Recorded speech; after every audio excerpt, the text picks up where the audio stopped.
So now let's do yet another example here. Right? And this time, we already have an integral written down. Right? A double integral over some region of some function. All right. So let's try and compute this. The first thing you might notice is, well, we're integrating with respect to x first. So that means, essentially, that we have to integrate cosine of x squared. Well, you might remember we can't really do that without resorting to Taylor series, and you probably don't want to do that. And actually, we want an exact answer, so we can't do it. So, how do we do this? Well, this is another very important concept in double integrals, and you'll see it again in triple integrals, which is switching the order of integration. It's going to be very, very important. Okay? So, well, how do we do that? Well, you might guess what the first step is. Give you one guess. Sketch the region of integration. Right? So that means actually that we have to be able to pick off the region of integration from the bounds of the integral. Right? So that requires you to remember how the bounds of an integral are set up. Okay? So, oops, not example. This is the solution. So let's go ahead and erase that. Solution.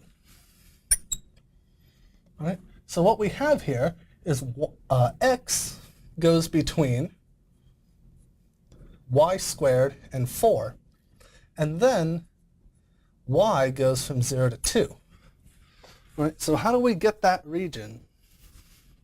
Well, it's really easy to just kind of graph all 4 of these things and see what happens. All right. All right. So y and x. So x is going to have to go from x equals y squared to 4. Right? So x equals y squared is, so let's get 1, 2, 3, 4 for x. For x to get all the way out here, y is going to go it's going to have to go from -2 to 2. Right. So we see x equals y squared will give us this parabola here. Okay? Right? And then x equals 4 is just this vertical line. Right? So now we have a region here, but is it the region we want? So this is x equals y squared. This is x equals 4. Right? But remember, we're also bounded by y equals 0 and y equals 2. Right? Well, y equals 0 is the x-axis. Okay?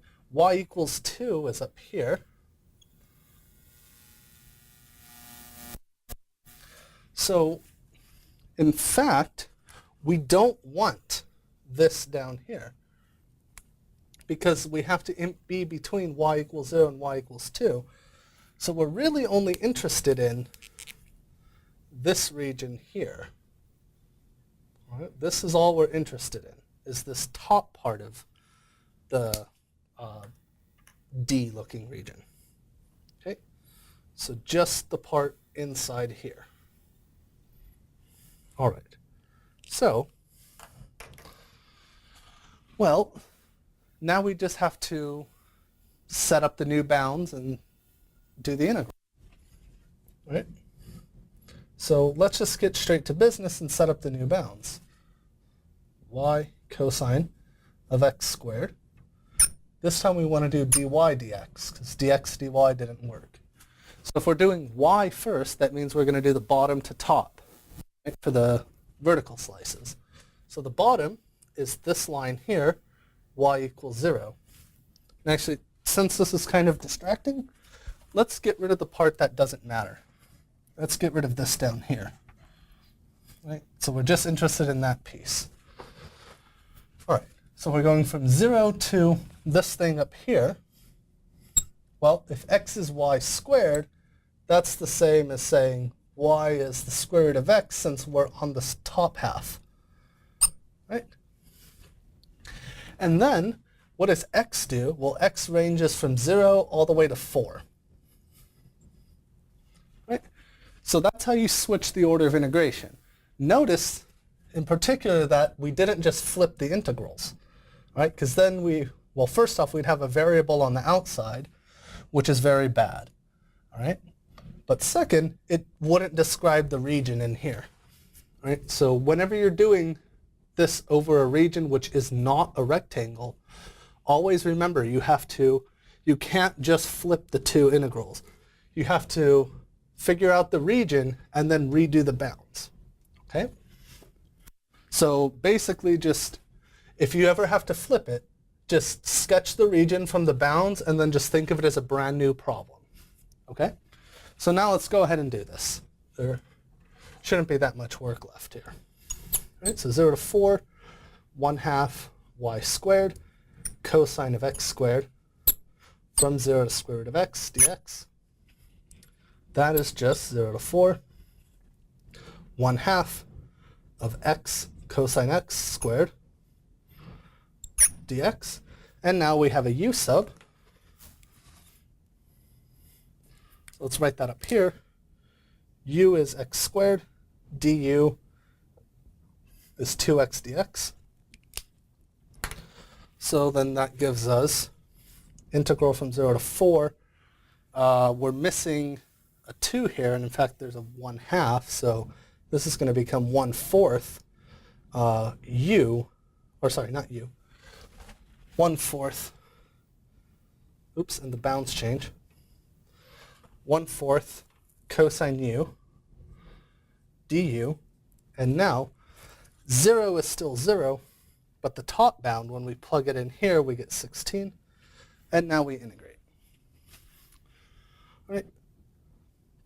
So we integrate here, 1/4 sine of u from 0 to 16, and that's just 1/4 sine of 16.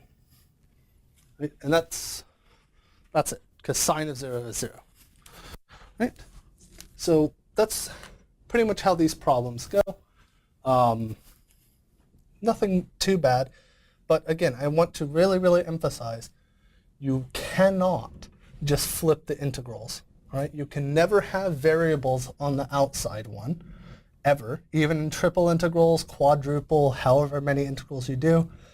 The outside integral must always be just numbers or constants, okay? All right, I think that's it for this. See you in the next video for a quick note, and then on to polar coordinates.